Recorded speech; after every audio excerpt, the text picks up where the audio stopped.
Em 19 de abril de 1973, uma unidade de desembarque extraterrestre partiu da Lua e desceu sobre a Terra, desencadeando uma enorme explosão. A partir daquele dia, toda a humanidade foi mergulhada em uma guerra total contra as criaturas alienígenas. A população global despencou para pouco mais de 1 bilhão. Esses invasores do espaço, cujas origens remontavam à própria Terra, eram conhecidos como Beta. Para enfrentá-los, a humanidade desenvolveu os caças superficiais táticos. Em julho de 1988, os Beta lançaram seu ataque ao Japão. Em um piscar de olhos, haviam tomado o norte de Kyushu e a região de Chugoku. Até 15 de agosto, até mesmo a capital imperial de Kyoto havia caído. As linhas de frente mudaram para leste por todo o Japão. Em 15 de setembro, a primeira-tenente Kamaki Sayoko recebeu ordens para se apresentar à ilha de Sado, Japão, para uma nova missão. Kamaki caminhou sozinha em direção à base. Seus companheiros para essa operação eram o segundo-tenente Mirada Akiyoshi e o segundo-tenente Sayato Moto. No entanto, como ela era a única com experiência real em combate, os outros dois tiveram que passar por treinamento utilizando simuladores de caças superficiais táticos. Além disso, o segundo-tenente Kusano foi designado como piloto de apoio para Kamaki. Kamaki trocou de uniforme e, ao olhar para uma fotografia de si mesma com seus antigos amigos, lágrimas encheram seus olhos. Sob ordens do líder da equipe, Sakazaki Miyako, Kusano acompanhou Kamaki em uma visita à base. Enquanto caminhavam, ele a informou sobre a situação. Sado servia como uma linha de defesa marítima crítica para o Japão e havia sido fortificada desde o início. Niigata agora estava diretamente no caminho do avanço dos Beta. Uma companhia de caças superficiais táticos tinha sido enviada para apoio, e os dois pelotões que ficaram para trás também haviam perdido um número considerável de tropas para a unidade despachada. Por isso, a base precisava preencher as lacunas com novos recrutas que ainda estavam em treinamento. Kusano tinha chegado de Yokohama fazia apenas uma semana. Se Niigata caísse e regiões montanhosas como Gunma e Nagano acabassem nas mãos dos Beta, toda a planície de Kanto estaria ao alcance da classe laser. Quando isso acontecesse, tanto Yokohama quanto Tóquio estariam em grave perigo. Eles precisavam evitar isso a todo custo. Dito isso, na antiga unidade de Kamaki, metade de seus camaradas nunca retornou de sua primeira missão. Kusano entendia isso muito bem, mas permaneceu resoluto em defender sua terra natal. Embora uma ordem de evacuação obrigatória tivesse sido emitida, muitas pessoas se recusaram a deixar o lugar onde cresceram. Além disso, este era o local para onde seus entes queridos falecidos retornariam. Então, um grande número deles rejeitou completamente a evacuação. Em 24 de setembro, a linha de defesa de Itoigawa foi violada. O comandante da base, Takabana Masaki, ordenou a seus subordinados que reunissem os pelotões de caças superficiais táticos dos pontos de defesa para reforço. Naquele momento, o sistema de vigilância no Estreito de Sado emitiu um alerta. A base de Shibata também transmitiu um sinal informando que metade de um enxame de Beta havia se submergido na água em Sakata, estimando-se que chegasse a Sado pela manhã seguinte. Masaki imediatamente declarou a condição de emergência 3 e rapidamente reuniu todas as unidades posicionadas nos pontos fortes. As sirenes de emergência soaram em toda a base. Os campos de minas em águas profundas já haviam sido detonados para desacelerar o avanço do inimigo. No entanto, o número de inimigos continuava avançando incontenivelmente. A vanguarda Beta, um enxame do tamanho de uma brigada, havia penetrado o primeiro perímetro. A segunda frota, Shinano da Marinha Imperial, atualmente em patrulha, confirmou o primeiro alvo a uma localização 30 quilômetros ao sul-sudoeste da Baía de Mono. Os campos de minas ajudaram a eliminar a primeira onda de artilharia Beta, e todos os pelotões de caças táticos de superfície estavam prontos para decolar. A taxa de avanço dos Beta não mostrava sinais de desaceleração, e eles haviam rompido o segundo perímetro. Todos se esforçaram para se preparar para a batalha. Todas as unidades de artilharia miraram os alvos designados e iniciaram um bombardeio coordenado. Cada alma presente estava determinada a defender Sado. Onda após onda de Beta foi aniquilada, mas eles continuavam avançando sem pausa. Os caças táticos de superfície do pelotão A e pelotão B se revezavam para limpar os Beta da classe Destruidor. Eles conseguiram desobstruir a área ao redor da parede defensiva, embora essa estratégia os permitisse gerenciar a situação por enquanto. Não havia mais unidades de caças táticos de superfície de reserva. Enquanto isso, os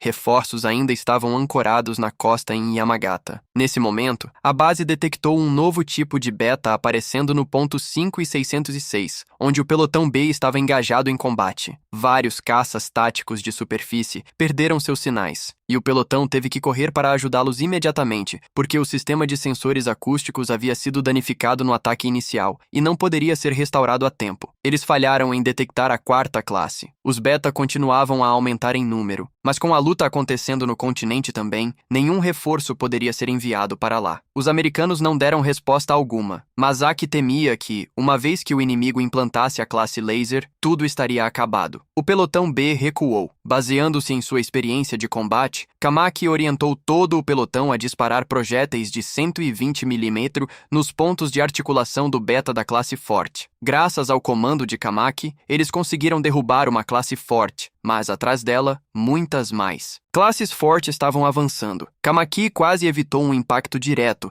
quando Kusano a empurrou para o lado a tempo e conseguiu abater a classe forte, mas ao fazer isso, foi esmagado por ela. A sétima onda de beta estava se aproximando, contando até 12.000. O pelotão B não tinha mais caças táticos de superfície capazes de lançar. Todos os civis haviam sido transferidos para os abrigos. Os beta também haviam alcançado a parede defensiva. Kusano ainda estava vivo, mas incapaz de contatar o exterior. O fluido beta estava se infiltrando, corroendo seu corpo. A parede defensiva havia sido rompida. Os beta entraram em números esmagadores. O pelotão A continuou lutando com todas as suas forças. A classe laser havia entrado e todas as forças tiveram que executar manobras evasivas. Mais classes laser estavam avançando a partir da costa. Com a restante força de combate, a humanidade mal conseguia contê-los. O beta quebrou as paredes do abrigo e as pessoas dentro não tinham como resistir ao seu ataque. As ondas de ataque ainda não mostravam sinais de parar. O almirante Osawa Hiseiya ordenou aos navios de guerra que cessem o fogo, pois os beta haviam infiltrado a área urbana e sua frota não podia mais eliminá-los. Kamaki foi designada para cooperar com os sobreviventes da pelotão B para escoltar civis até o suporte de combate para a evacuação. Na sala de comando, Masaki e seu assistente permaneceram para trás. Kamaki descobriu que apenas uma jovem garota havia sobrevivido dentro do abrigo. O comboio de resgate partiu da base. Kamaki enfrentou os beta para garantir sua passagem segura, enquanto as frotas navais offshore também forneciam cobertura para que ela pudesse levar os outros para a segurança no porto. Os civis embarcaram rapidamente nos barcos de transporte antes que a próxima onda de beta atacasse. Kamaki pretendia retornar à base para fornecer apoio assim que confirmasse que todos os civis haviam embarcado, mas Miyako a impediu. Miyako ordenou a Kamaki que enfrentasse essa realidade trágica e continuasse vivendo. Kamaki desabou em prantos e se recusou a aceitar a ordem. Então Miyako a dispensou do serviço, tornando seu caça tático incapaz de lutar mais. Miyako ficou sozinha para segurar a base. As frotas fizeram o que podiam para ajudar, e apesar de serem instados a recuar, nenhum dos oficiais de comando embarcou nos navios. A pequena garota resgatada do abrigo era como um milagre em meio a essa guerra devastadora. Alguns dias depois, a região de Hokuriku havia caído nas mãos dos beta, e o número combinado de mortos e desaparecidos em todo o império alcançou 36 milhões. Na Ilha Sado, a colmeia no 21 havia sido construída pelos beta. 3 anos haviam se passado desde a queda de Sado em dezembro de 2001. A humanidade tomou a decisão de abandonar a Terra. A alternativa 5 ditava que 1 bilhão de pessoas permaneceriam na Terra para continuar lutando, enquanto um seleto grupo, aproximadamente 100.000, emigraria para um planeta além do sistema solar. Como planejado, Shiragami Takeru acordou sobressaltado de seu sonho. Ele desabou em lágrimas ao perceber que estava em seu próprio quarto. Portanto, acreditou que o abandono da Terra havia sido apenas um sonho, mas quando viu as ruínas do lado de fora, soube que isso não era um sonho. De alguma forma, ele retornara 2 meses antes do lançamento da Alternativa 5. Takeru correu sozinho por uma ponte, olhando para a cidade abaixo. Ele percebeu que suas memórias estavam gradualmente desaparecendo. Tudo o que conseguia se lembrar era de ter visto o último destroyer lançar-se ao céu, e depois disso, nada. Mas se isso era real, então exatamente nessa época, a frota de imigração também estava sendo construída, e mais da metade da humanidade ficaria para trás. Ele socou uma árvore próxima em raiva e decidiu ir ver alguém. seguindo suas memórias fragmentadas, correu para a base de Yokohama. Os soldados guardando o portão o pararam e exigiram que visse sua permissão e documentos de identificação. Tudo se desenrolou exatamente como Takeru lembrava, e ele não tinha nenhum desses documentos. Mesmo assim, insistiu para que o deixassem ver a professora Kuzuki Yuyuko. Os guardas contataram Yuyuko para pedir sua opinião. Infelizmente, ela não tinha nenhuma lembrança dele. Apesar de ter sido recusado, Takeru teimosamente se recusou a sair. Vendo quão obstinado ele era, os guardas não tiveram escolha, a não ser contê-lo à força. Takeru se preocupou que, se isso continuasse, ele poderia acabar jogado em uma cela. Ele derrubou um dos guardas e gritou que eles iam perder a guerra. Isso chamou a atenção de Yuyuko e a trouxe até ele. Mesmo assim, ela ainda não tinha nenhuma lembrança de tê-lo ensinado. Para ganhar rapidamente sua confiança, ele mencionou sua pesquisa e a alternativa 5. Os guardas se moveram para levá-lo embora, mas Yuyuko interveio e os parou. Takeru ficou aliviado, pensando que finalmente poderia conversar com ela. Em vez disso, ela o colocou em uma máquina e o submeteu a um processo de descontaminação.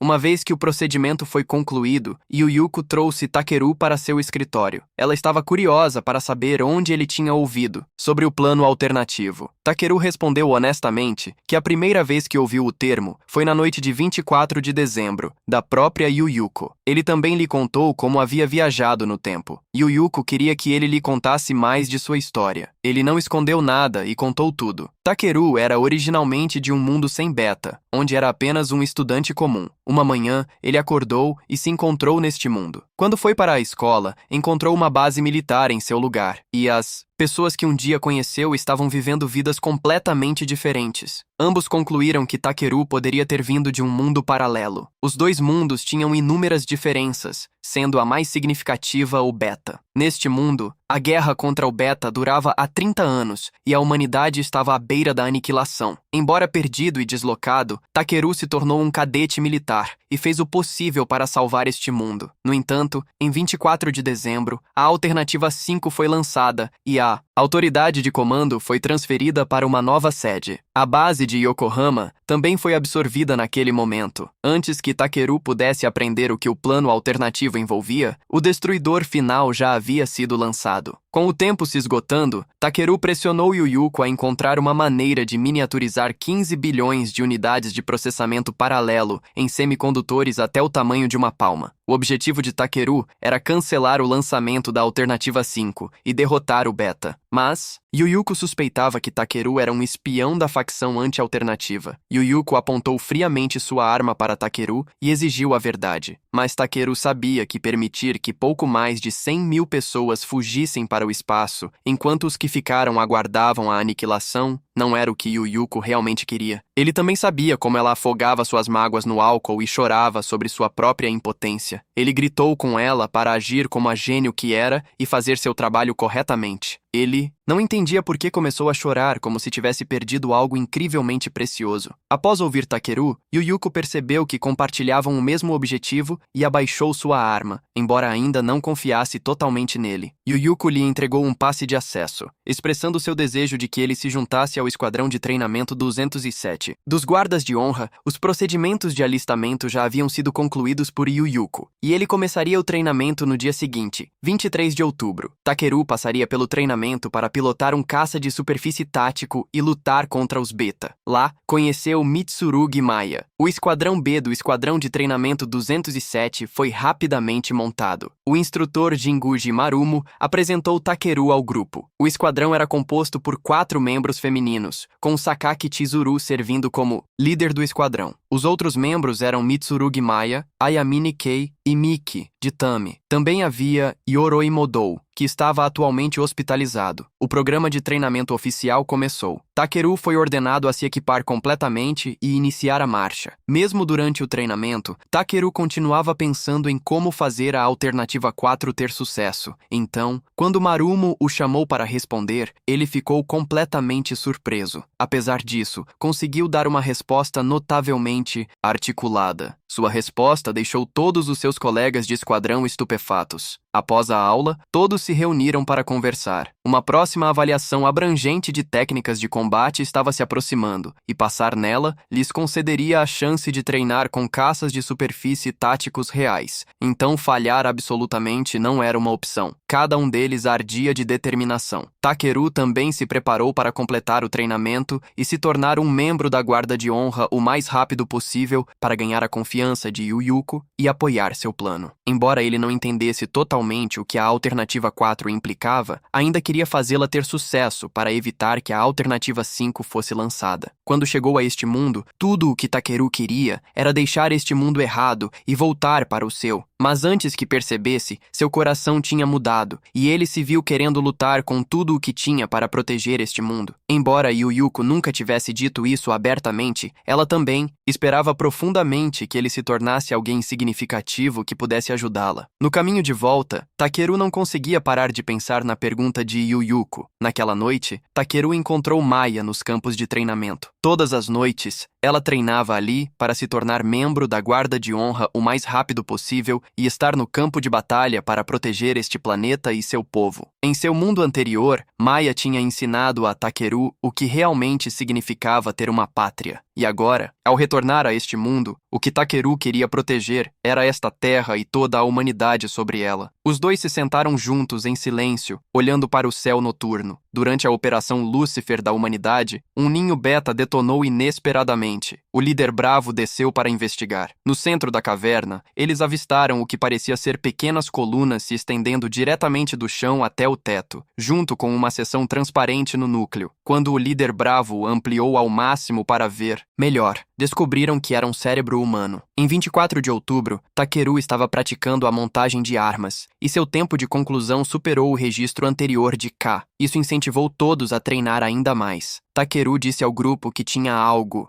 Ele precisava proteger a todo custo, e foi por isso que abriu mão da isenção do serviço militar para vir aqui derrotar o Beta. Era absolutamente essencial que pessoas com vontades fortes e determinação feroz se unissem e juntassem forças. Isso foi exatamente o que todos ensinaram a Takeru. Eles se comprometeram a dar o seu melhor juntos para completar seu treinamento. Takeru usou o passe que havia recebido para visitar Kazumi. No momento em que ela o viu, Kazumi correu e se escondeu atrás de um armário, espiando-o timidamente. Takeru se aproximou gentilmente e a cumprimentou. Eles se apertaram as mãos como uma forma de comemorar seu primeiro encontro. Depois, Takeru e Kazumi foram ao escritório de Yu Yuko. Kazumi correu até lá e sussurrou algo para Yu Yuko, o que despertou a curiosidade de Takeru. Takeru perguntou a Yu Yuko sobre o desaparecimento de Sumika. Yu Yuko investigou e descobriu que Sumika não existia neste mundo, e ainda assim Takeru conseguia sentir a presença de Sumika, através de Kasumi, porque a única pessoa que sempre o chamava de Takuru-chan era Sumika. Yu Yuko revelou que Kasumi era um dos elementos-chave da Alternativa 4, e o objeto semelhante a um cérebro que estava alojado na coluna cilíndrica que encontraram estava emparelhado com Kazumi. Segundo Yu Yuko, a Alternativa 4 era um plano para que uma criança concedesse sonhos e esperança à humanidade. Essa criança era Kazumi. Embora ela confiasse em Takeru, Yu Yuko não podia divulgar mais nada sobre o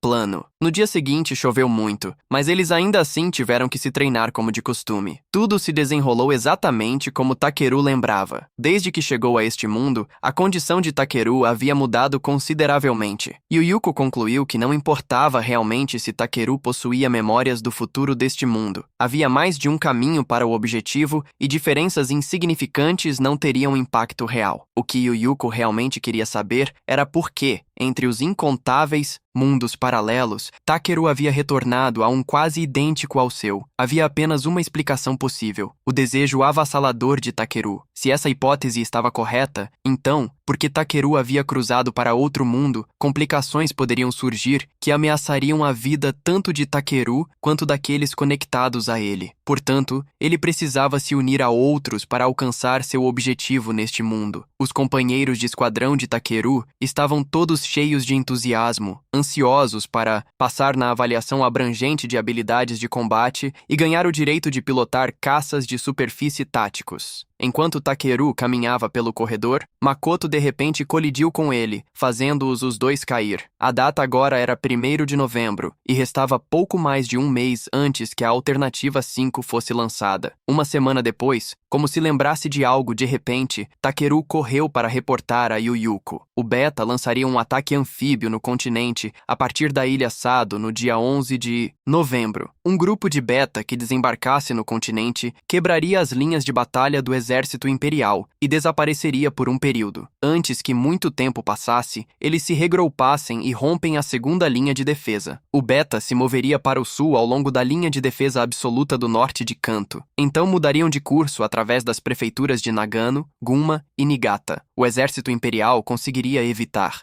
a linha de defesa absoluta contra ser ultrapassada. Se as forças imperiais fossem derrotadas, isso criaria uma abertura para os betas penetrarem na linha de defesa absoluta. Nesse ponto, o exército teria analisado o objetivo dos betas, e o exército imperial os eliminaria. Takeru os instou a atacar os betas bem na costa de Niigata. No entanto, como as informações de Takeru não tinham absolutamente nenhuma base, Yu Yuko queria esperar para ver se os eventos se desenrolariam como ele descreveu. Takeru estava furioso porque esperar significava que muitas pessoas morreriam, mas Yu Yuko o via como o preço necessário para Takeru provar suas afirmações. Takeru não podia simplesmente ficar parado e assistir tantas pessoas perecerem. Comovida pelo apelo desesperado de Takeru, Yu Yuko finalmente concordou em confiar no que ele disse. O tempo rapidamente chegou à data que Takeru havia previsto. Com efeito, eles detectaram um enxame de betas originando da colmeia na ilha Sato, e tudo se desenrolou exatamente como Takeru havia descrito. Como o exército havia sido prevenido por Yu Yuko, desta vez estavam totalmente preparados, e os betas foram rapidamente aniquilados. Em contraste com a alegria de Takeru, Yu Yuko permaneceu pensativa, com uma expressão preocupada. Eles retomaram seu treinamento após este incidente. Takeru tornou-se ainda mais determinado a mudar o curso da história e fazer o Alternative 4 ter sucesso. Como recompensa pelo trabalho árduo, Marimo concedeu-lhes uma semana de descanso em uma ilha ao sul. No entanto, ao chegarem, foram recebidos com exercícios que eram tudo menos fáceis. Embora Takeru soubesse o que estava por vir, ainda assim levou tudo o que tinha para superar os desafios ao lado de seus companheiros de equipe e chegar ao ponto de encontro. Eles passaram com sucesso esta rodada de exercícios de avaliação. Todos estavam jubilantes, pois agora haviam conquistado a qualificação para pilotar fighters de superfície táticos. A convicção de Takeru cresceu ainda mais forte de que juntos poderiam mudar o mundo. Os membros do Esquadrão 207 desfrutaram de um raro período de dias pacíficos, descansando juntos à beira da praia antes que a tempestade chegasse. No dia 23 de novembro, o Esquadrão 207 começou o treinamento de combate em fighters de superfície táticos. Takeru completou o exercício de padrão de movimento D em apenas um dia, o que deixou Marimo um tanto suspeito quanto à sua afirmação de não ter experiência prévia pilotando um fighter de superfície tático. De acordo com os registros, a maneira mais rápida que qualquer cadete havia completado este exercício foi em 5 dias. Takeru sugeriu ousadamente que Marimo compartilhasse seus registros operacionais com todos para referência. Yu Yuko já havia feito a mesma proposta anteriormente. Com base na sugestão de Yu Yuko, o atual currículo de treinamento estava sendo significativamente revisado. A partir de agora, até a graduação do Esquadrão 207, eles teriam acesso prioritário aos simuladores. Também receberam máquinas de treinamento especializadas para se familiarizarem. Takeru ficou emocionado ao ver o Fubuki designado durante este período, o que provou que a linha do tempo havia sido encurtada. Takeru deu a Kasumi uma concha do mar e mostrou a ela como segurá-la em seu ouvido para ouvir o som das ondas do mar. Nesse momento, Yu Yuko apareceu de repente, parecendo profundamente descontentada, e disse a Takeru para acompanhá-la no dia seguinte. O Fubuki, luta tática da superfície, chegou como esperado. Além disso, havia também o Tech Mikazushi, uma máquina personalizada construída exclusivamente pela Guarda Real Imperial sob o Ministério da Casa Imperial, designada especificamente para Maya. Nesse momento, Tsukayomi Mana chegou, liderando um grupo de assistentes que se curvaram formalmente diante de Maya. Mana havia recebido ordens para entregar esse Tech Mikazuchi a Maya. No entanto, Maya não parecia particularmente entusiasmada com esse tratamento especial. Mana não conseguia entender como alguém que deveria estar morto, como Takeru, poderia estar ali. Ela também o acusou de ter falsificado o banco de dados militar das Nações Unidas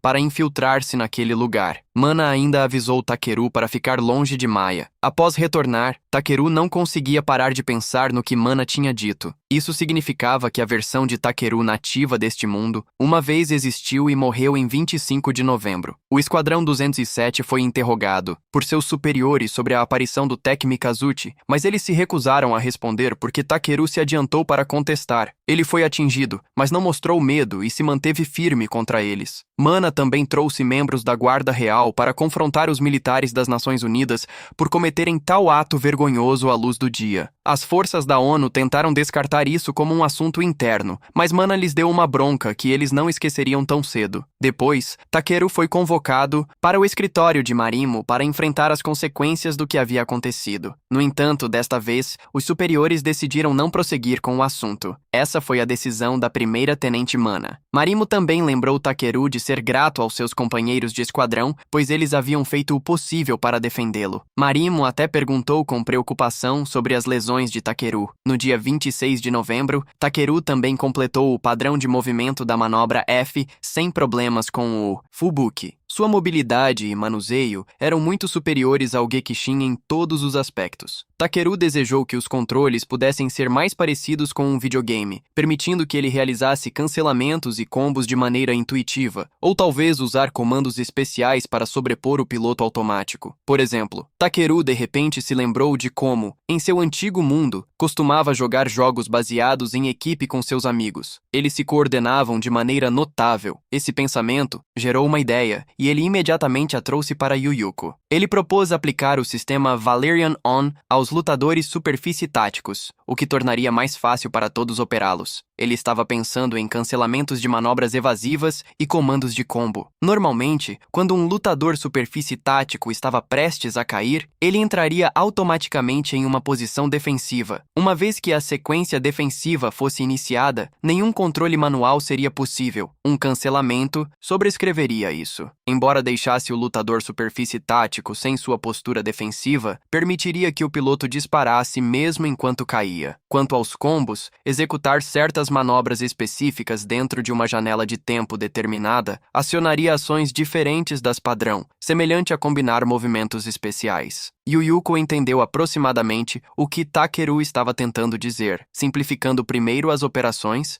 em segundo lugar, padronizando as trajetórias de controle em templates. Takeru acreditava que, se conseguissem converter os dados de manobras armazenados e deixá-lo configurar as combinações, seria totalmente viável. Yuyuko então apontou a falha nesse plano. O inimigo não se comportaria sempre da mesma maneira, e Takeru não poderia possivelmente criar templates suficientes para cobrir todos os cenários possíveis. Takeru sugeriu criar algumas manobras generalizadas e deixar toda a tomada de decisão para o computador, mas Yuyuko discordou, argumentando que se fizessem isso, não haveria necessidade de pilotos humanos. Takeru finalmente entendeu que, não importando quão diversos os templates fossem, as máquinas ainda precisavam ser colocadas em situações específicas para tomar decisões. Takeru suspirou de frustração, pensando que tinha tido uma ideia brilhante, mas Yuyuko realmente queria testá-la. O cerne desse problema era melhorar a capacidade de processamento autônomo do lutador de superfície tático sem demora. Yuyuko começou a fazer ajustes em seu computador. A partir de agora, eles usariam a máquina de treinamento de Takeru para testes de verificação e coleta contínua de dados. A partir de hoje, Takeru se tornaria um piloto de testes para validar esse novo conceito. No dia 27 de novembro, Kazumi veio acordar Takeru e lhe deu um presente. Dentro havia um desenho de um Game Guy, um objeto que não existia neste mundo. Quando Takeru se virou para perguntar a ela sobre isso, Kazumi já havia desaparecido. No final da aula naquele dia, Marimo anunciou que o subsecretário de Assuntos Internos das Nações Unidas chegaria amanhã para inspecionar sua base. Originalmente, o cronograma deveria proceder gradualmente a partir de amanhã, e eles tinham planejado um exercício simulado de combate urbano no distrito da Cidade Velha. Mas os superiores haviam acelerado o cronograma cronograma. Isso não combinava com as memórias de Takeru, pois anteriormente, a inspeção do subsecretário ocorria após o exercício urbano. O fato de o subsecretário estar chegando à base agora significava que o HSST iria cair. Takeru se apressou para relatar isso a Yuyuko, mas sua reação foi surpreendentemente indiferente. Takeru estava extremamente ansioso, pois até mesmo um pequeno atraso na resposta poderia resultar na destruição completa da base de Yokohama. A história apenas havia começado a mudar ligeiramente, mas se o próximo evento fosse alterado, o futuro mudaria dramaticamente. Portanto, Yuyuko absolutamente proibiu Takeru de intervir. Nesse ponto, faltava menos de um mês para o lançamento do Alternativo 5. Sentindo-se impotente, Yuyuko só pôde concordar com Takeru para lidar com a situação iminente. A facção que pressionava pelo Alternativo 5 provavelmente estava esperando ansiosamente pela deterioração das coisas. Também era possível que já estivessem preparados para sacrificar tudo por um ataque a Kashgar. Este foi o primeiro lugar que o Beta havia pousado na Terra. As áreas, exibidas na tela, mostravam as localizações de várias colmeias no Japão. O Beta tinha duas bases. Uma estava na ilha de Sado. Antes da operação para recuperar a ilha principal, a base de Yokohama uma vez foi território Beta. Algumas das instalações construídas pelo Beta ainda estavam operacionais, razão pela qual as leituras não haviam desaparecido. Foi nesse momento que Takeru percebeu que a base em que estavam vivendo, na verdade, era uma colmeia, um ninho Beta. Takeru sentou-se atordoado debaixo de uma árvore, olhando para a cidade em ruínas. Sua mente não conseguia parar de pensar no fato de que o lugar onde todos haviam vivido tão casualmente já foi um ninho Beta. Na sala de aula, Mickey chorava inconsolavelmente porque havia escrito uma carta para seu pai, o subsecretário de Assuntos Internos, dizendo-lhe que era a líder do esquadrão, apenas querendo fazê-lo sentir um pouco de orgulho. Mas agora isso havia causado uma situação irreversível, e assim, elaboraram um plano para que Mickey fosse a líder do esquadrão por um dia. O subsecretário de Assuntos Internos da ONU chegou conforme o programado. Todos seguiram o plano e deixaram Mickey agir como líder do esquadrão. Mickey recebeu a tarefa de acompanhar seu pai em um tour pela base. Seu pai estava radiante em ver o quanto sua filha havia crescido. Embora os outros achassem um pouco irritante receber ordens de Mickey, ainda assim participaram. Ele até expressou seu desejo de confiar Mickey aos cuidados de Takeru, e enquanto isso, insinuou querer um neto para continuar o nome da família Tamei. Os outros, ao ouvirem isso, imediatamente amarraram Takeru e o arrastaram para longe sob o pretexto de se prepararem para a recepção. Quando Takeru acordou, já estava escuro. Seu rosto estava machucado e inchado, e ele havia sido jogado no banheiro com apenas Kasumi lá, limpando. Yuyuko havia lidado com o incidente HSST de forma impecável. Através dessa experiência, Takeru aprendeu que várias pessoas de seu esquadrão carregavam linhagens de figuras muito complicadas.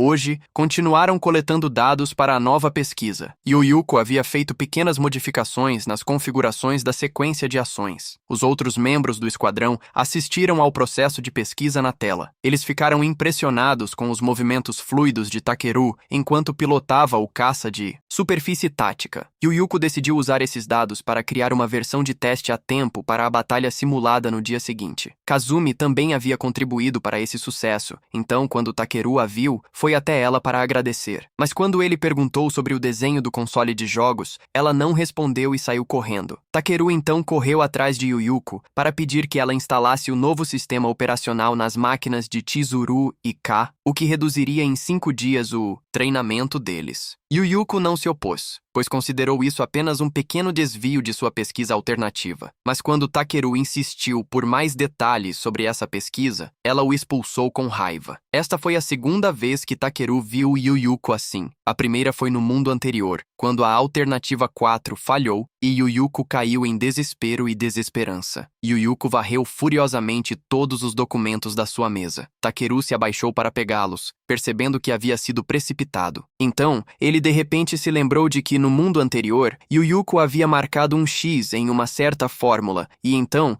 abruptamente começou a escrever uma equação estranha. Essas palavras foram como uma revelação para Yuyuko. Ela pediu urgentemente a Takeru que lembrasse da fórmula que havia visto, mesmo que apenas um fragmento. Mas quando Takeru viu aquela fórmula, não fazia ideia do que significava, então não conseguiu se recordar. De qualquer forma, como Yuyuko foi quem o concebeu originalmente, ela tentaria recriá-lo sozinha. Os pensamentos de Takeru vagaram até Sumika. Naquela época, Sumika estava chorando debaixo de uma árvore, esperando infinitamente pelo Papai Noel. Então, Takeru deu a ela um prêmio que havia ganho em um jogo. Sumika ficou tão feliz quando ele apareceu. Takeru encontrou Kasumi ao lado de sua cama, mas assim que ela percebeu que ele estava acordado, ela disparou para longe. Na manhã do dia 29 de novembro, Maya já havia ido ao ginásio para treinar. Ela continuava profundamente curiosa sobre os movimentos do lutador de superfície tático sob controle de Takeru. Yuyuko ficou acordada a noite toda trabalhando na nova fórmula. Ela nem conseguia se lembrar da última vez que tinha dormido. Hoje era o dia da batalha simulação. As equipes seriam Chizuru, Kei e Takeru contra Maya, Mickey e Makoto. Yuyuko assumiu o papel de observadora da equipe de Chizuru. Marimo achou a participação de Yuyuko bastante intrigante. Chizuru e Kai estavam ansiosos porque acabavam de saber que seus lutadores de superfície táticos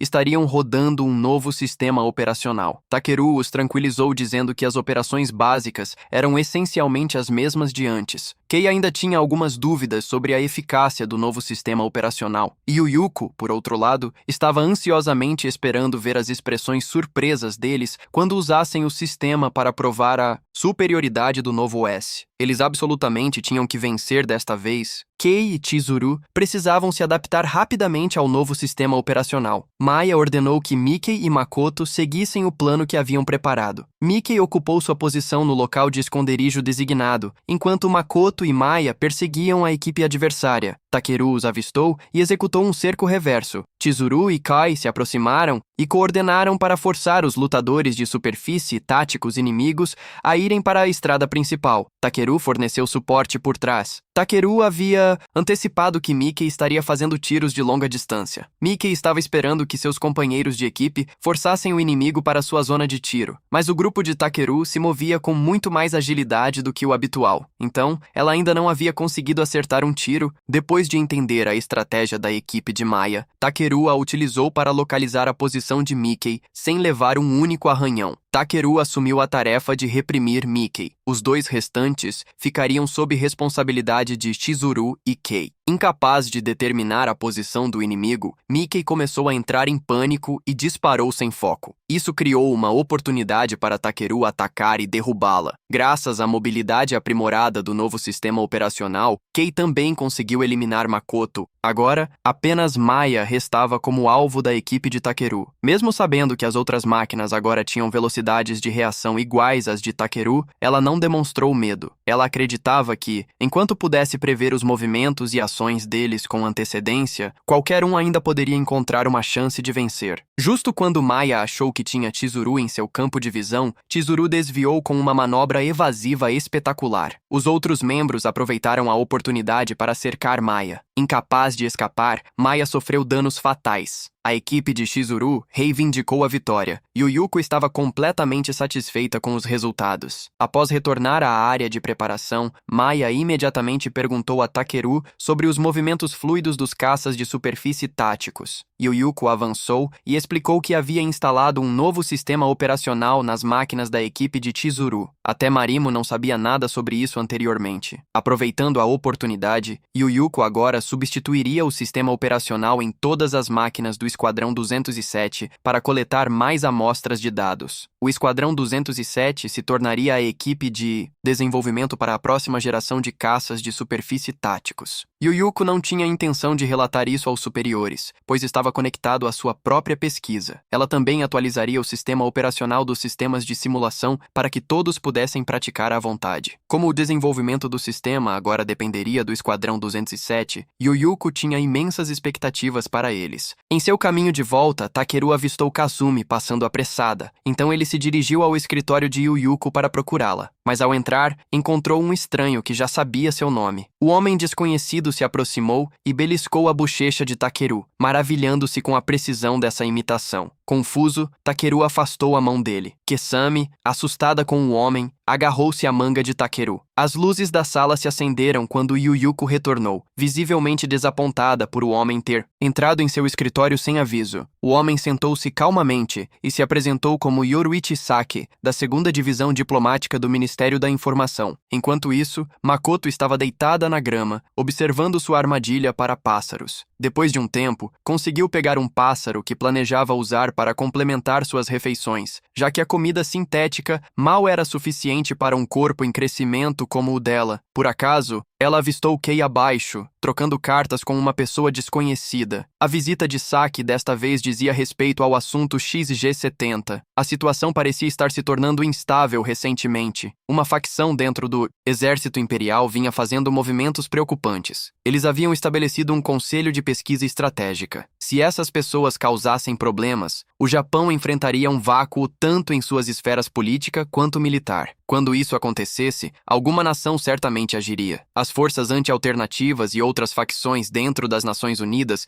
não ficariam paradas. Naturalmente, tanto o projeto XG70 quanto o plano de Yuyuko estariam implicados. Saki questionou como era possível que ordens de reforço tão precisas tivessem sido emitidas durante o pouso beta apenas dias antes. Ele também queria saber por que Takeru, que deveria estar morto, estava bem ali. Saki exigiu uma explicação de Takeru. Yuyuko, claramente sem paciência, disse a ele para descobrir por conta própria, sabendo que não conseguiria extrair as informações que precisava de ninguém ali. Saki partiu. Naquela noite, Takeru se revirou na cama, incapaz de dormir. No mundo anterior, ele definitivamente nunca havia conhecido Saki. Poderia ser que a história tivesse mudado? Seus pensamentos vagaram sem rumo até que ele adormecesse sem perceber. Em seu sonho, viu Sumika mais uma vez. Takeru contou a Yuyuko sobre seus sonhos recorrentes com Sumika, e ela concordou em ajudá-lo a investigar. Kasumi trouxe uma máquina e eles começaram a monitorar Takeru enquanto ele adormecia. Mais uma vez, ele sonhou com Sumika. O exame de Yuyuko revelou que em determinados momentos durante o sono de Takeru, suas ondas cerebrais desapareciam completamente, enquanto as respostas vitais do seu corpo permaneciam. A única explicação possível era que durante os momentos em que a consciência de Takeru vacilava, ele estava mudando entre mundos. A causa provavelmente era uma interrupção no equilíbrio entre os dois mundos. Através de sua própria autoconsciência e sendo reconhecido por aqueles ao seu redor, Takeru havia ancorado a si mesmo a este mundo. Mas no mundo original, devido ao elemento conhecido como Takeru ter partido, a estabilidade havia sido perdida. Portanto, o mundo original estava puxando Takeru de volta sempre que sua consciência enfraquecia. Se seu desejo de retornar ao mundo original se intensificasse, sua consciência lá subiria à superfície e substituiria sua consciência neste mundo.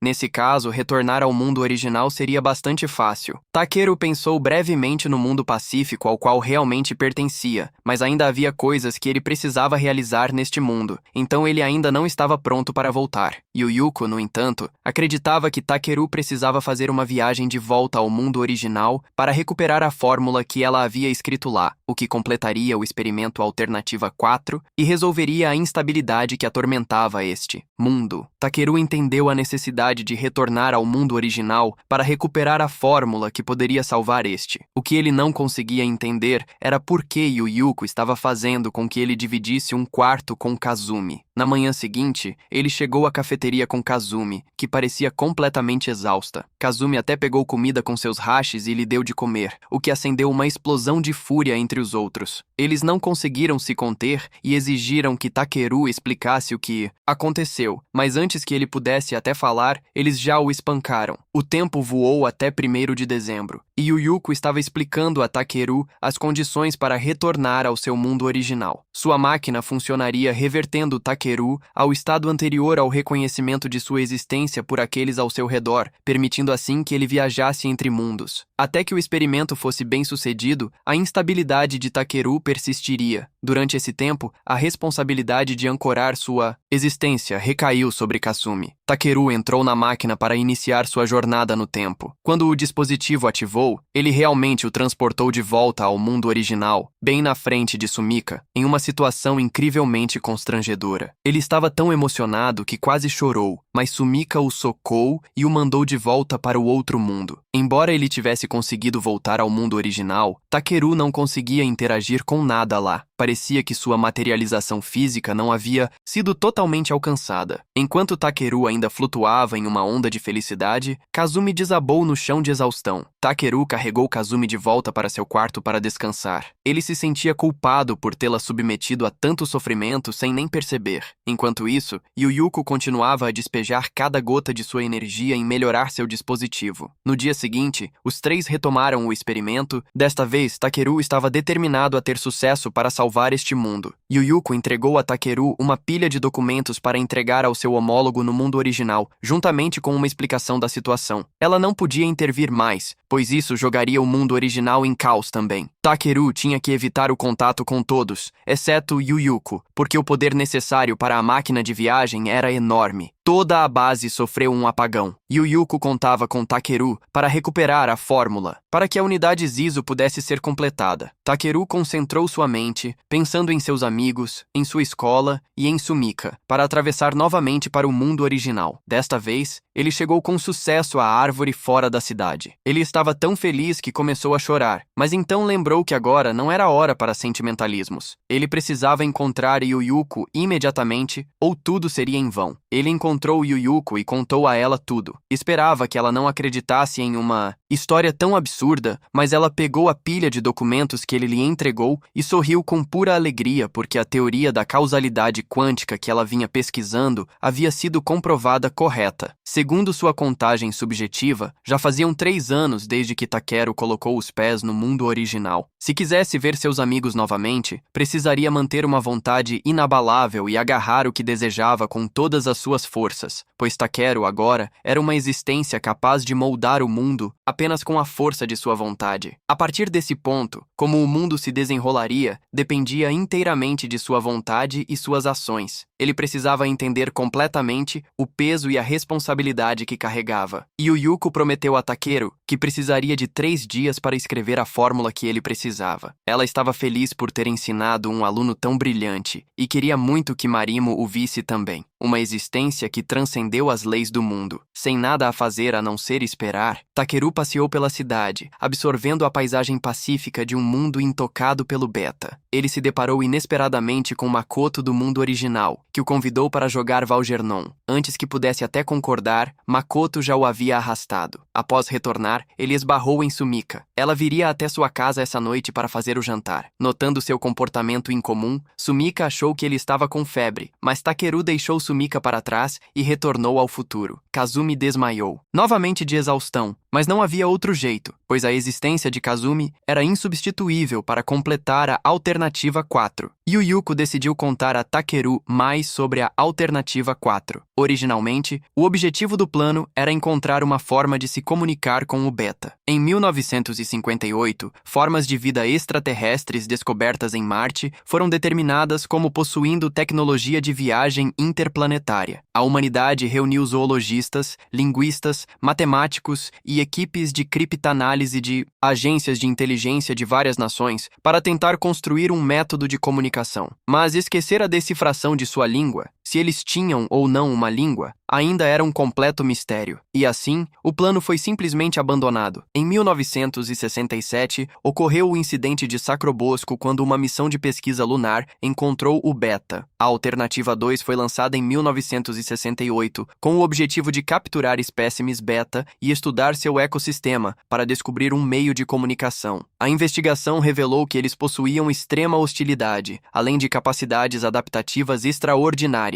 Embora órgãos como sistemas digestivos ou partes reprodutivas não pudessem ser identificados, essas criaturas bizarras haviam de alguma forma formado uma sociedade com sofisticação científica e tecnológica avançada. Então invadiram a Terra e semearam terror nos corações de toda a humanidade. Em 1973, o Beta iniciou sua invasão da Terra após pousar em Kashigar. A Alternativa 3 foi lançada com o objetivo de ler os padrões de pensamento Beta. A Academia Soviética Soviética de Ciências conduziu pesquisas para criar Aspers de reconhecimento artificial com base em espécimes biológicos. Os soviéticos organizaram para que Aspers do mesmo grupo se casassem entre si, gerando descendentes com habilidades de reconhecimento aprimoradas. Entre eles, indivíduos com os melhores traços de reconhecimento foram selecionados e criados em massa para fortalecer os genes. Kazumi era um ser humano criado através desse mesmo processo. A habilidade de perceber pensamentos como imagens e emoções como cores era conhecida como leitura de Aspers de reconhecimento. Os indivíduos, então, traduziriam isso em palavras. Essa habilidade de leitura não poderia funcionar com precisão, a menos que o usuário estivesse dentro de uma certa proximidade do alvo. Uma grande quantidade de indivíduos de reconhecimento foi enviada em missões para infiltrar os núcleos das colmeias. A taxa de sobrevivência para aqueles que retornaram era de 6%. As leituras bem-sucedidas provaram que o beta realmente possuía pensamento. A única coisa que conseguiam entender era que a humanidade não era considerada uma forma de vida. Antes que Kazumi pudesse ser enviada, a alternativa 3 foi cancelada. O quarto plano foi colocado em prática. Ele envolvia converter os próprios pensamentos e emoções em imagens e transmiti-las. Usando essa habilidade semelhante à projeção, eles enviaram continuamente mensagens de paz ao beta, mas não houve absolutamente nenhuma resposta. O objetivo da alternativa 4 era completar a unidade Zeusen para que a humanidade pudesse vencer essa guerra. Quando Takeru chegou aqui pela primeira vez, foi graças a Kazumi que ele foi confiável. Kazumi possuía uma habilidade extraordinária de manter uma imagem firmemente em sua mente. Para este experimento, ela era, portanto, irreplaciável.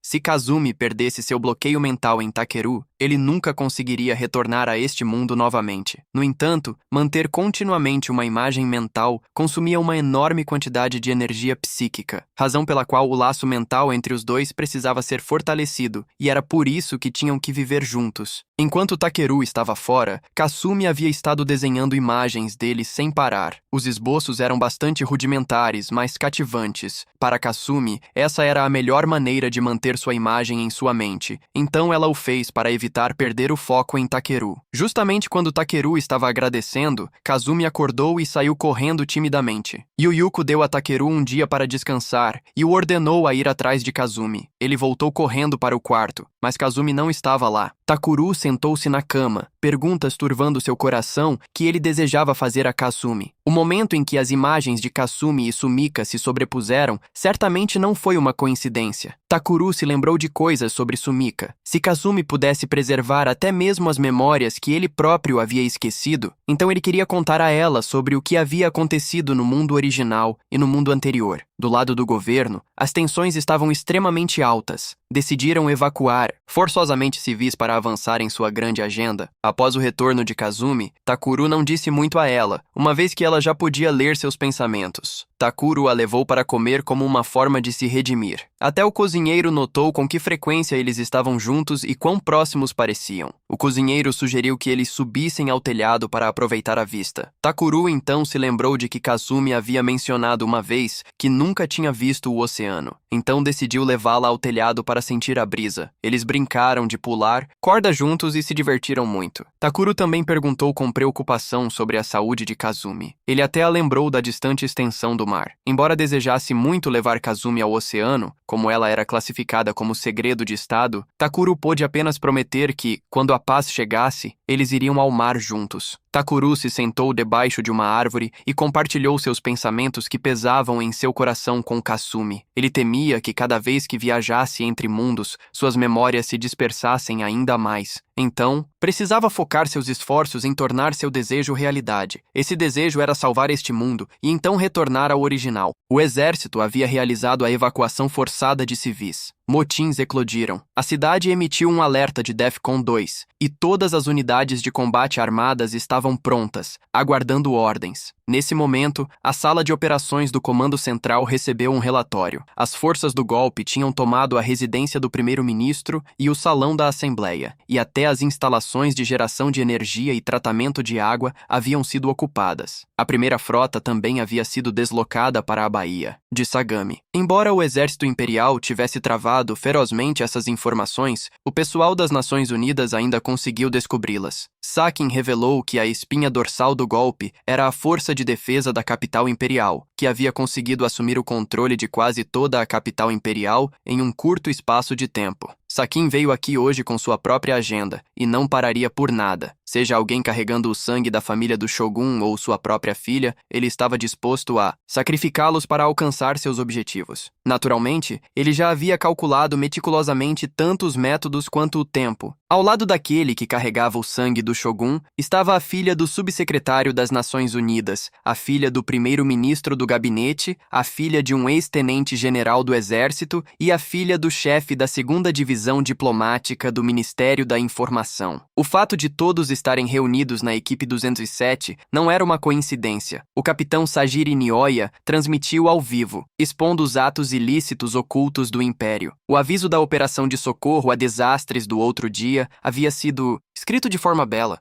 Palavras eloquentes, no entanto, qualquer civil que se recusasse a se realocar era emboscado enquanto dormia com armas tranquilizadoras e levado para campos de concentração. Esta era a verdade por trás das operações de ajuda. As campanhas eram numerosas, porém, elas tinham fechado os olhos para as próprias pessoas que deveriam proteger. Aqueles servos traiçoeiros e desleais tinham escondido a verdade de Sua Alteza. Se as coisas continuassem assim, o Japão colapsaria. O Esquadrão 207 rapidamente se reuniu. Marimo informou a todos que a maior parte da capital imperial havia sido tomada pelas forças do golpe e o Ministério da Defesa havia caído. De acordo com o governo provisório, as forças do golpe tinham assassinado o primeiro-ministro Sakaki Koichi e vários membros do gabinete. O capitão Naya havia pessoalmente matado o primeiro-ministro e os membros do gabinete sob sua autoridade. Apesar de seus melhores esforços, Chizuru não conseguiu conter as lágrimas ao ouvir que seu pai havia morrido. O subsecretário queria que as forças armadas da ONU interviessem no golpe. A ONU não tinha o desejo de ver o Japão cair em instabilidade. Ao mesmo tempo, a Ilha Sato caiu. Os Estados Unidos se retiraram do Tratado de Segurança EUA-Japão, transferindo suas obrigações e direitos para a Grande Aliança Oriental Asiática. Isso não tinha passado pelos procedimentos corretos. Os Estados Unidos estavam esperando uma oportunidade para agir por conta própria. Yu Yuko também expressou sua opinião. Se os Estados Unidos quisessem evitar transformar a pátria em um campo de batalha, poderiam simplesmente usar bombas G para explodir em todos os lugares, exceto em seu próprio território. Yu Yuko estava certa de que nem o lançamento do Alternative 5, nem a ação unilateral americana seriam permitidos do início ao fim. Sacking simplesmente ficou e ouviu, depois foi cuidar de seus próprios assuntos. Todos no Esquadrão 207 estavam profundamente preocupados com Chizuru, mas como líder de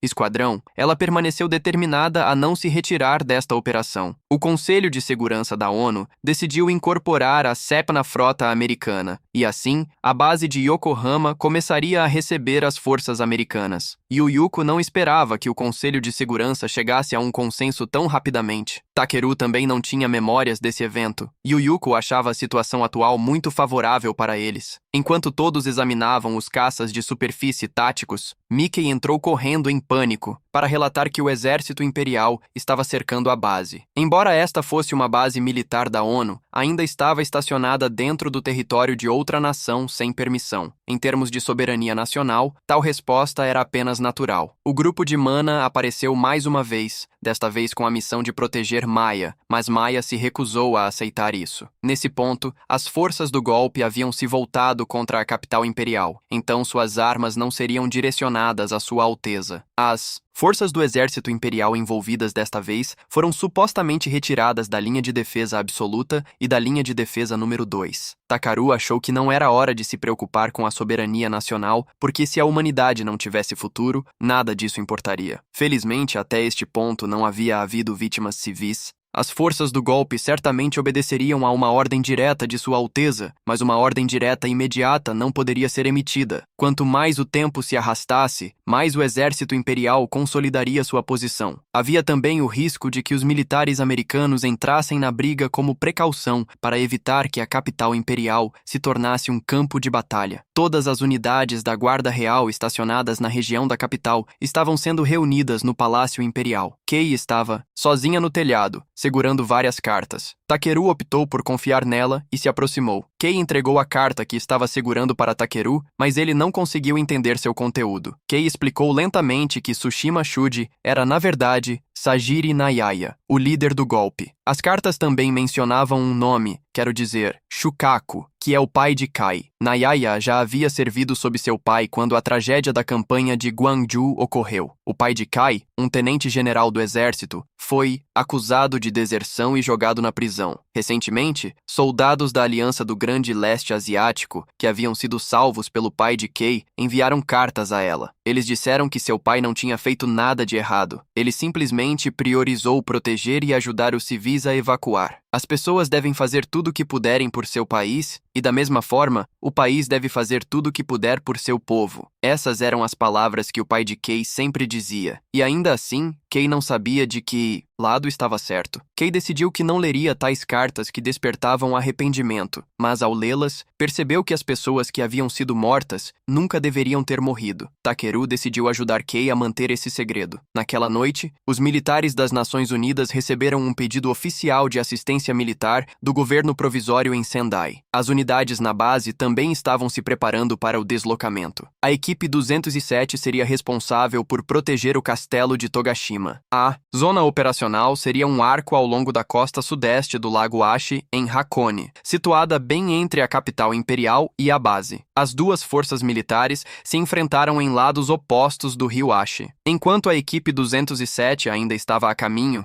eles receberam a notícia de que os combates haviam estourado na capital imperial. Uma parte da infantaria que sitia o Palácio Imperial abriu fogo sobre a Guarda Real. O 2º Regimento da Guarda Real imediatamente entrou em batalha. Embora o capitão Nayaya tivesse emitido uma ordem de trégua, a situação caótica continuou a se desenrolar. A primeira companhia de caças superficiais táticos foi despachada como vanguarda, juntamente com a 107ª Companhia de Caças Superficiais Táticos, realizando um ataque anfíbio no porto de Shinagawa. Marimo ordenou que todas as unidades estacionárias ativassem seus dispositivos de comunicação imediatamente ao chegarem. Eles se dividiram para proteger as posições designadas, mantendo sua vigilância sob a chuva torrencial e através da neve que caía. Takeru se conectou ao canal de Maya, querendo falar com ela. Ele pensou que ela provavelmente entenderia a lógica da facção do golpe, já que o anúncio do capitão ecoava o que ela mesma havia dito. De fato, Maya compreendeu seus sentimentos em um momento em que tantas vidas estavam sendo perdidas.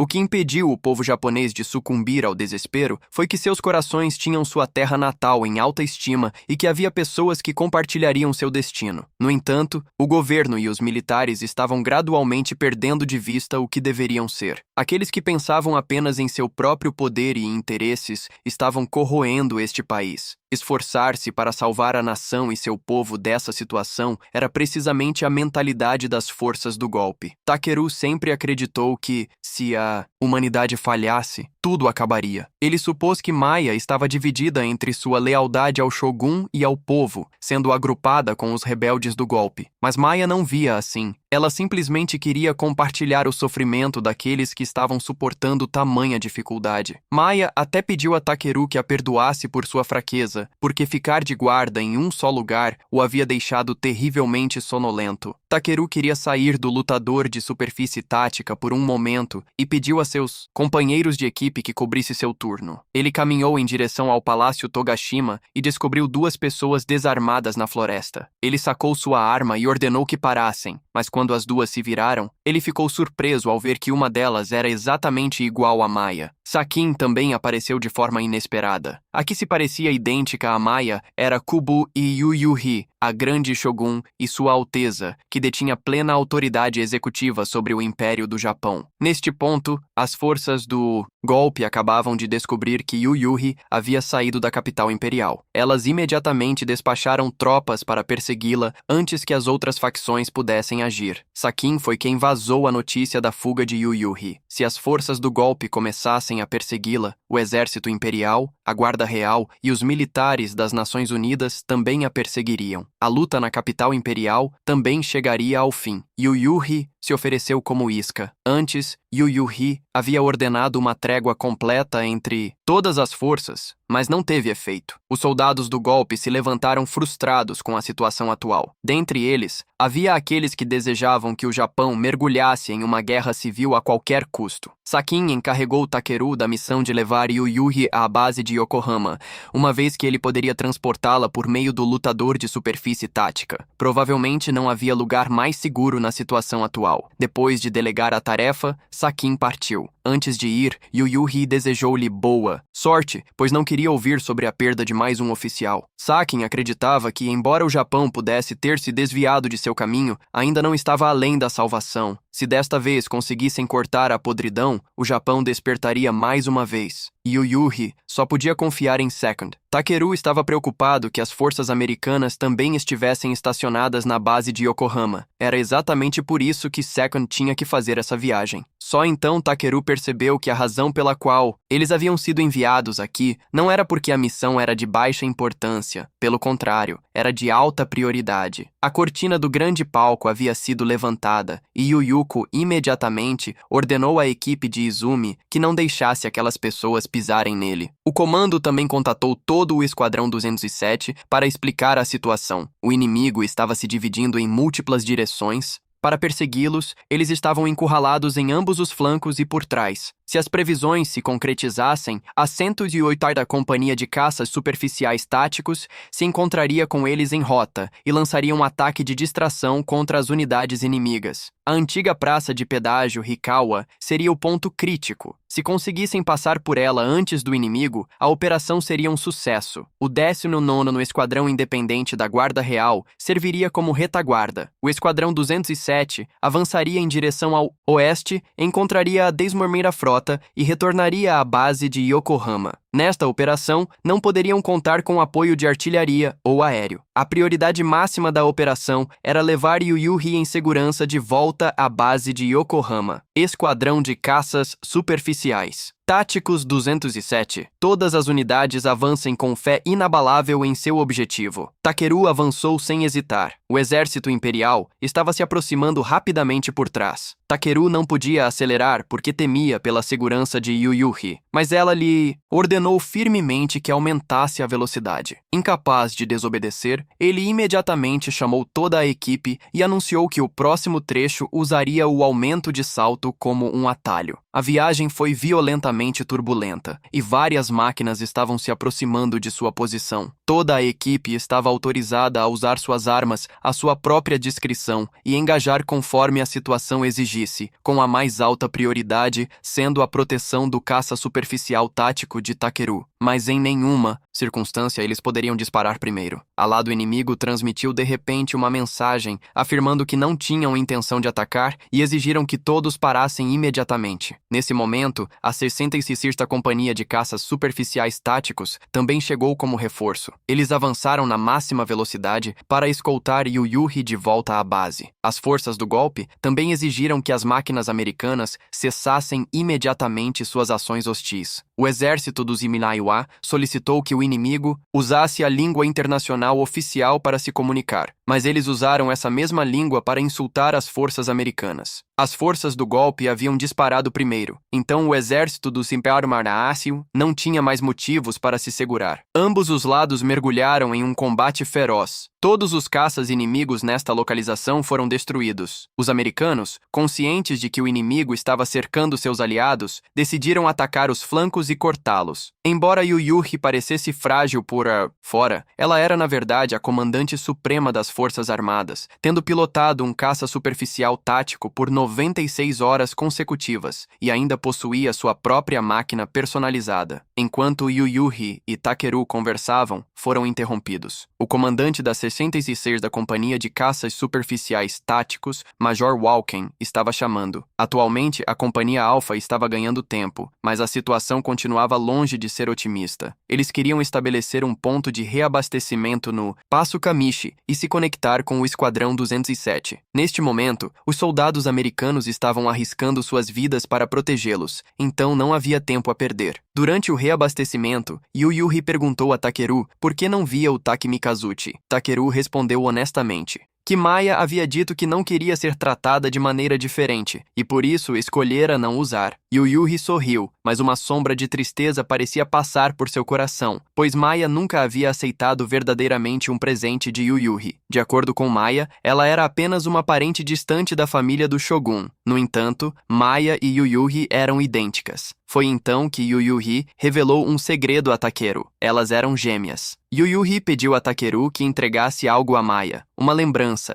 que provava que elas haviam estado juntas uma vez. Era o único item pessoal que Yuyuhi podia carregar consigo. Ambas tinham deveres que precisavam cumprir, então não podiam se reconhecer publicamente e apenas podiam contar com Takeru. Nesse momento, o inimigo havia cruzado o passe Yamabushi. O esquadrão de caças superficiais táticos 207 estaria sob o comando do Major Walkins e partiria imediatamente. Os americanos reforçariam a proteção em ambos os flancos e na retaguarda. Takeru percebeu que a condição de Yuyuhi havia se deteriorado, mas ela não permitiria que ele desacelerasse. No momento em que sua velocidade diminuísse, muitas pessoas morreriam, e Yuyuhi nunca permitiria que isso acontecesse. O inimigo já havia chegado à estação de pedágio e estava envolvido em combate com a 174ª Companhia de Caças Superficiais Táticos. Eles não pensaram se seu lado poderia mudar de curso e estavam avançando na máxima velocidade. Num lampejo, Takeru suspeitou que as informações sobre as operações haviam vazado. Os americanos usariam a velocidade máxima para romper. Uma vez que ultrapassassem Hikawa, o inimigo estaria impotente para detê-los. A prioridade agora era evitar que Yuyuhi caísse nas mãos dos rebeldes. Isso era essencial para o futuro da humanidade. Todos estavam tensos como cordas de arco. O inimigo havia chegado à estação de pedágio, mas como Yuyuhi estava com seu lado, não podiam agir de forma imprudente. Takeru preocupava-se que o verdadeiro objetivo do inimigo não era trazer Yuyuhi de volta, mas permitir que algo acontecesse com ela e culpar o exército americano. Walkins ordenou que suas forças formassem um cerco e envolvessem o inimigo. O número de inimigos cresceu anormalmente. Takeru não sabia se conseguiria passar por essa linha de batalha, mas não havia como voltar. A única maneira era seguir em frente. O Esquadrão 207 cortou o céu como uma flecha, conseguindo passar pela estação de pedágio. As forças rebeldes não podiam mais isolá-los. Agora, eles só precisavam passar pelas ruínas de Fujimidai. A partir dali, voariam baixo pelo vale, o que aliviaria a pressão sobre Yuyuhi. Mas, nesse ponto, Yuyuhi já havia perdido a consciência. Apesar de receber reforços, as forças cooperativas ainda não conseguiam interceptar Yuyuhi. Seu primeiro esquadrão havia sido completamente dizimado. Kamaki Sayoko, então, tomou o campo pessoalmente. Tsukade nunca imaginou que o primeiro teste real de combate do novo OS seria contra outros humanos. Takeru lembrou Tsukade que agora era a hora de se concentrar na missão. A força avassaladora era a única maneira de manter as baixas ao mínimo. Eles eram as lâminas que protegiam a humanidade. Então, se algo estivesse em seu caminho, seja beta ou humano, deveria ser eliminado. Sayoko estava liderando um contingente avançando para frente.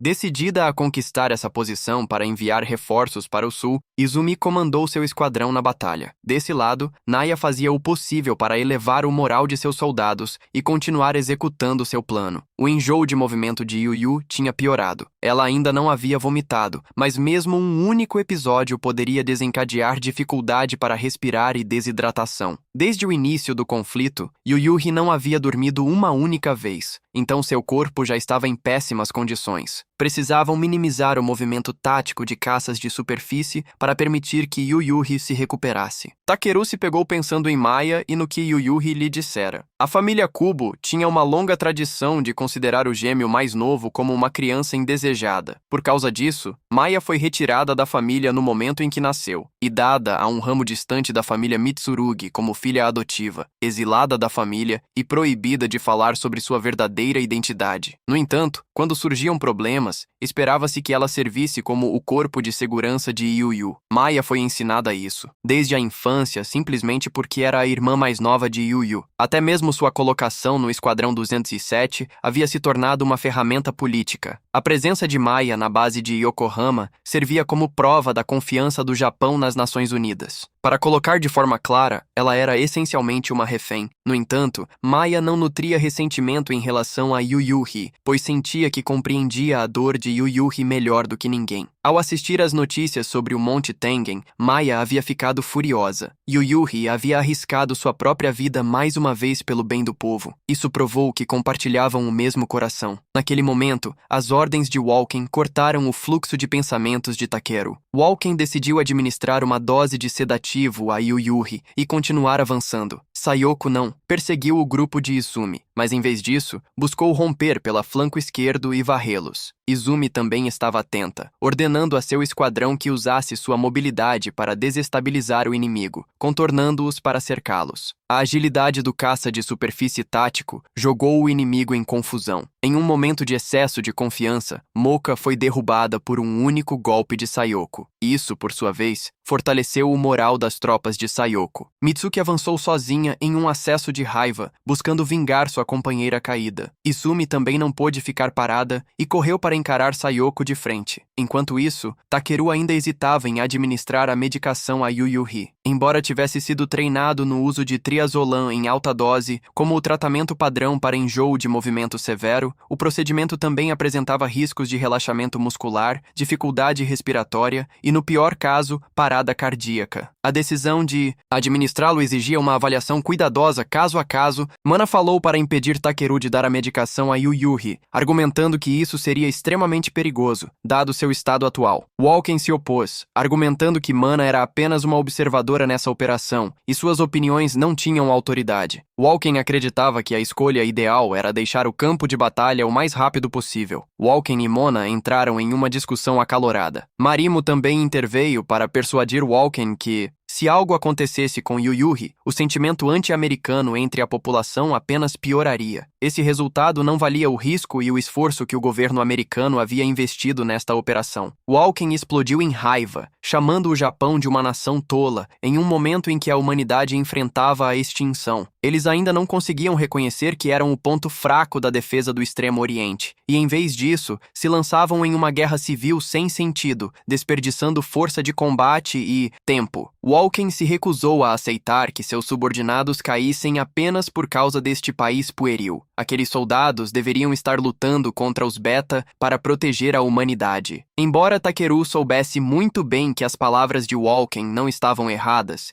ele ainda não conseguia agir ao lado de Izumi. A situação estava se tornando crítica. A morte de seu camarada abalou o moral de todos. Akane quase perdeu a vida, salva apenas pela intervenção oportuna de Izumi. À distância, Izumi gritou enfaticamente, trazendo-os de volta à realidade. Todos se comprometeram a sobreviver e voltar para casa juntos. Do lado de Takeru, ele ainda não conseguia tomar uma decisão. Durante o tempo que pararam para descansar, muitos aliados haviam caído, e Walken estava desesperado para voltar à base. Mana entendeu que, após a derrota do Japão na guerra contra os Estados Unidos, o país havia perdido seu orgulho. Sua política havia desmoronado, e ele tinha sido deixado tão miserável que potências estrangeiras o pisoteavam à vontade. No entanto, o fato de que as vidas dos soldados americanos estavam sendo colocadas em perigo era porque o governo dos Iwatiwa queria restaurar sua influência no Japão. As reclamações de Walken não eram nada mais do que lágrimas de crocodilo. Mana disse em alta voz às forças de Walken para voltarem ao continente norte-americano, onde estariam seguras. Marimo, falando em nome das Nações Unidas, avisou Mana de que seus comentários eram deliberadamente provocativos e obstrutivos para a operação. As palavras de Marimo apenas tornaram a situação mais tensa. Izumi instou Sayoko a se render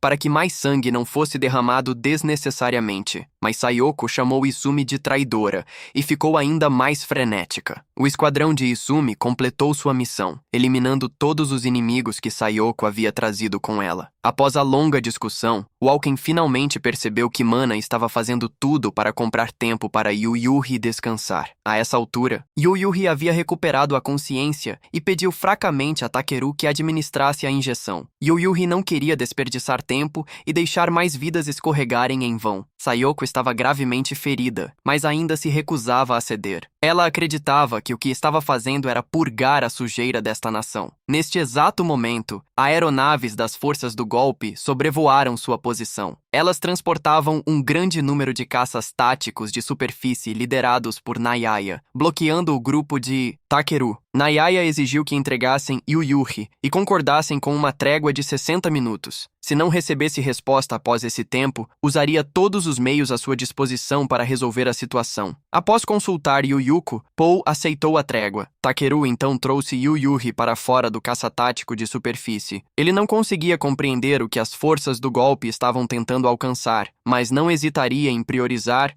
A vitória de toda a humanidade durante a trégua de 60 minutos fez com que todos desembarcassem de seus caças táticos para descansar. Mickey encontrou Irma Teslav, uma primeiro-tenente do exército americano, e ao se unirem devido às suas circunstâncias compartilhadas, as duas rapidamente se tornaram amigas. Mickey sentia-se apavorada por seu pai ter arrastado todos para essa confusão. Irma também chorava silenciosamente sozinha, sentindo falta de seu pai. Yuyui convocou Takeru, querendo saber por que ele hesitou em usar o triazolam. Takeru não disse nada. Yuyui disse a Takeru que um dia ele estaria acima dos outros, e quando esse tempo chegasse, haveria muitas decisões que ele precisaria tomar. Nem sempre haveria um caminho que agradaria a todos. Se ele algum dia perdesse seu caminho e chegasse a um impasse, precisaria da coragem para olhar para trás e ver onde começou. Ele não deve negar as manchas em suas próprias mãos, nem deve negar as responsabilidades e cargas que carregava. Depois de dizer o que precisava, Yuyuhi dispensou Takeru, mas ele não saiu, ficou em silêncio, pensando por muito tempo. Ele sentia que, embora fosse japonês, não possuía amor suficiente por seu país. Nehoya se levantou porque queria mudar o Japão, mas havia algo mais importante do que tudo isso. Toda a força de combate da humanidade deveria ser direcionada para derrotar os Beta. O futuro do Japão poderia ser deixado de lado por enquanto. Neste momento, a humanidade precisava se unir e derrotar os Beta. Nenhum dos membros do Esquadrão 207 ocupava uma posição comum. Cada um deles estava indiretamente e profundamente conectado a esta nação. Através de suas interações com eles, Takeru podia sentir os corações deles doendo pelo povo japonês. Até mesmo Yuyuhi ficou surpresa com os antecedentes dos membros do Esquadrão 207 e ordenou que Takeru reunisse todos. Falando como Shogun do Japão, Yuyuhi reconheceu os sacrifícios e perdas de todos os presentes. Ela expressou sua profunda gratidão e respeito por aqueles que arriscaram suas vidas para ajudá-la e servir a nação. Apenas Maya se manteve afastada, mas ainda assim observava Yuyuhi de longe. A longa guerra contra os Beta estava desgastando o espírito da nação. Yuyuhi reconhecia sua própria inexperiência, mas ainda desejava proteger o povo e defender este país. Aqueles que se levantaram em rebelião o fizeram por nenhum outro motivo a não ser seu amor avassalador por sua nação. As forças do golpe cometeram um crime grave ao matar seus próprios compatriotas. Esse crime deve ser levado à lei e receber uma punição adequada. Mesmo assim, seu espírito merecia perdão. Yuyuhi sentia que a responsável deveria ser ela mesma. Por causa dela, os próprios defensores da humanidade estavam marcados para a morte. Yuyuhi desejava ir pessoalmente e persuadir os rebeldes. Ela ordenou a Mana que trouxesse o Taki Mikazuchi aqui. Nesse momento, Maya apareceu e parou Yuyuhi. Maya se ajoelhou no chão e implorou para assumir a tarefa crucial de persuadir as forças do golpe. Maya temia que, se algo acontecesse a Yuyuhi, o império desmoronaria. Então ela suplicou fervorosamente para que Yuyuhi aceitasse sua oferta. Durante toda a troca, Maya nunca levantou o rosto para olhar para Yuyuhi. No final, Yuyuhi confiou essa missão a Maya. Walken olhou para Maya, que estava de joelhos no chão. Mona o chamou e apresentou uma justificativa sólida. Se usassem o cadete como um sósia, aumentaria as chances de romperem o cerco. Se a persuasão funcionasse, seria ainda melhor. Mesmo que falhasse, ainda poderia chamar a atenção do inimigo e facilitar a fuga de Yu Yuhi. Se o sósia fosse capturado, quando os rebeldes percebessem que era um substituto, Yu Yuhi já teria chegado à base de Yokohama. Independentemente de qual cenário se desenrolasse, as chances de todos voltarem com segurança não mudariam muito. E mesmo que a persuasão desse certo, os rebeldes ainda enfrentariam a execução do mesmo jeito. Takaru então pediu permissão para falar. Ele se ofereceu para acompanhar Maya. Seu raciocínio era que Yu Yuhi havia estado em sua máquina o tempo todo. Portanto, provavelmente ele havia sido marcado. Se Maya viajasse com ele, isso acrescentaria credibilidade à enganação. No início, Takaru havia desconsiderado esse conflito como algo abaixo de sua preocupação. Mas após conhecer os pensamentos de todos os envolvidos na operação, ele não sabia mais o que deveria fazer. Uma coisa que ele sabia com certeza era que era japonês. Cada decisão que tomava girava em torno dessa convicção, e ele assumiria a responsabilidade pelo que quer que acontecesse. Seu objetivo final era a vitória da humanidade. Walken parecia entender seu raciocínio, mas enviá-lo sozinho pareceria muito antinatural. Eles precisariam adicionar escoltas da Guarda Real para tornar a situação convincente. Então o plano foi estabelecido. Antes de se dispersarem, Mana se inclinou e sussurrou a Takaru, pedindo-lhe que protegesse Maya. Enquanto Irma olhava uma fotografia de seu pai, uma súbita onda de dor a atingiu, e ela perdeu a consciência 60 segundos